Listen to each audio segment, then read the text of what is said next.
Ya, baik pemirsa, kita akan lanjutkan lagi perbincangan.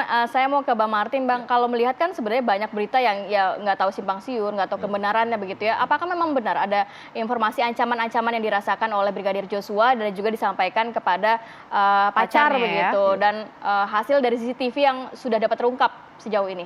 Ya. Yang pertama, saya konfirmasi bahwa dari hasil pemeriksaan saksi yang kita dampingi, ya, salah satu saksi memberikan keterangan pada saat di BAP, mulai dari tanggal 19 Juni, 21 Juni, tanggal 1 Juli, tanggal 7 Juli sampai dengan tanggal 8 Juli memang ada bukti berupa dokumen elektronik ya, yang dipersesuaikan dengan keterangannya, ya, saksi ini yang mengatakan bahwa dari tanggal 19 itu Joshua ini sudah ada semacam warning ya. Dia mengatakan bahwa saya sepertinya tidak bisa menikahi kamu. Maafkan saya. Sebelum saya tidak bisa meminta maaf, saya minta maaf sekarang. Nah, namun pacarnya ini sulit gitu, tidak bisa menangkap apa yang dimaksud. Lalu dia tanya, kenapa Bang memang? Aku sudah mulai panas di wilayah lingkaran ini, dia bilang. Panasnya kenapa? Ya, aku sudah mulai diancam sama orang yang tadi saya sebut tadi ya, inisial D tadi. Kalau saya naik ke atas, saya akan dihabisi ataupun dibunuh ataupun bahasa Jawanya dipateni, gitu ya. Lalu dia bilang, kok bisa begitu Bang? Udah Abang jangan takut, maju terus, pasti Tuhan menyertai Abang. Nah, pernyataan dari almarhum inilah yang akhirnya dimasukkan di dalam keterangan pada saat dilakukan pemeriksaan oleh penyidik. Nah, makanya saya bilang tadi, saya mendorong kepada teman-teman penyidik yang memeriksa perkara ini, segera periksa. Segera periksa dan naikkan statusnya menjadi saksi, karena sudah ada petunjuk nih. Nah, nanti mengenai terlibat atau tidak, ya kemarin ada yang bilang sambil ketawa-ketawa, jangan-jangan ketawa-ketawanya itu ketawa dalam tanda petik yang negatif gitu loh. Kok bisa ketawa-tawa dalam rentan beberapa menit sebelum terjadinya suatu peristiwa pembunuhan. Ya, Pak Beni, Kompolnas bagaimana melihat mengenai menyikapi keterangan dari saksi-saksi, termasuk juga didukung dengan bukti-bukti lain, fakta-fakta lain yang ditemukan di lapangan, termasuk mengenai digital forensik yang ada selain bukti material, misalnya dari hasil otopsi ulang? Ya, saya ingin menyambung tadi yang disampaikan Pak Martin. Saya terima kasih Pak Martin tadi menyampaikan, karena saya sampai sempat dibully itu. Jadi begini, ketika awal kasus ini ramai, kami tidak ada komentar sama sekali ketika media bertanya kepada kami, karena kami tidak punya bahan.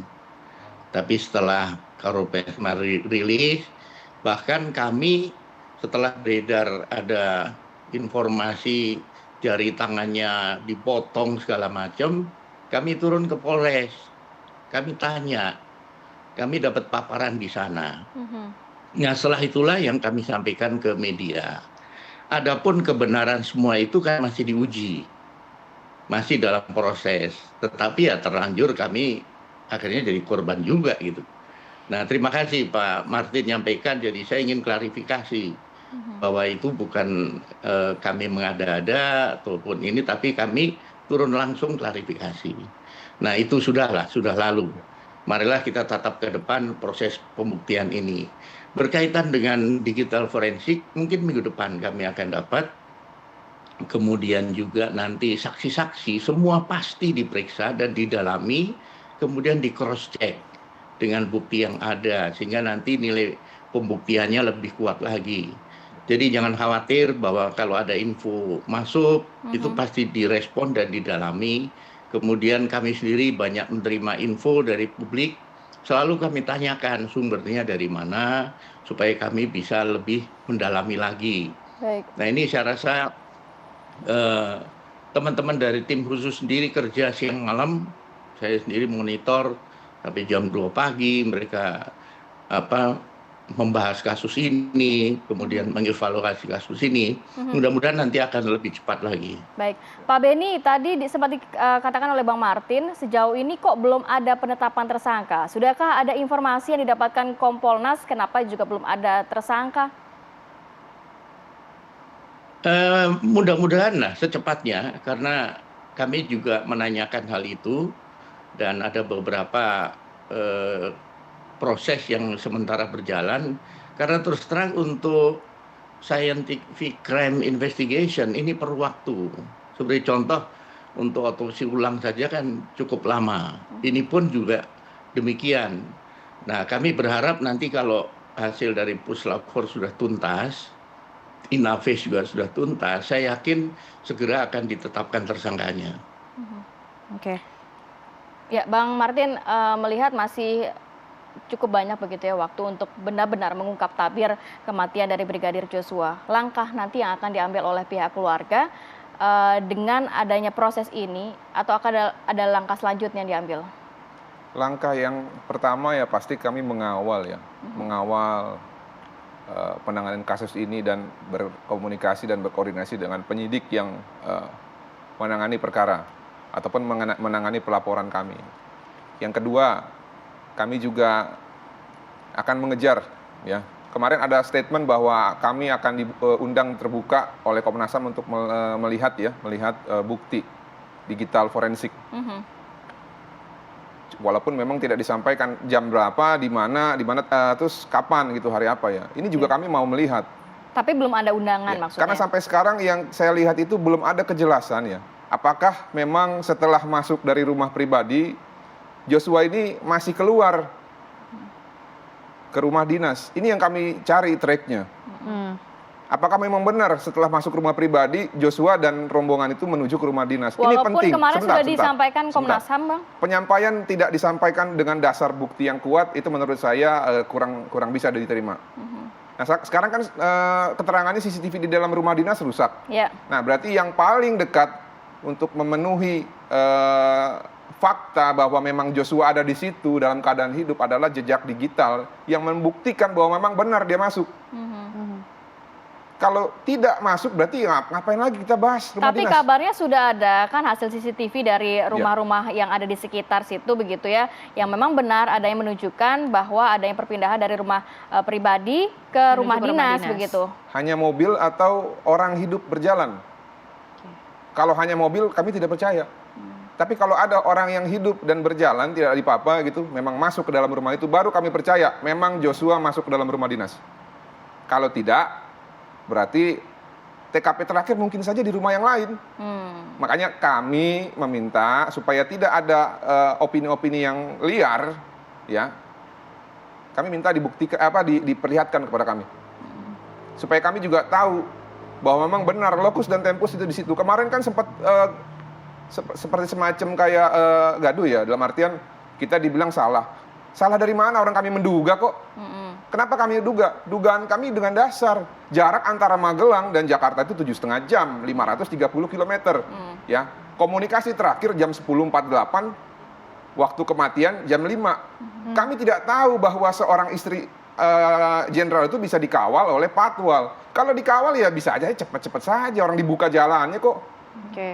Kan kita juga sering lihat forerunner bagaimana membuka jalan. Ya pasti jarak tempuhnya akan terpangkas. Ini kan akhirnya dijelaskan, ya bagus. Tapi bukan berarti kami salah. Dugaan atas peristiwa dalam laporan polisi itu sah, legal.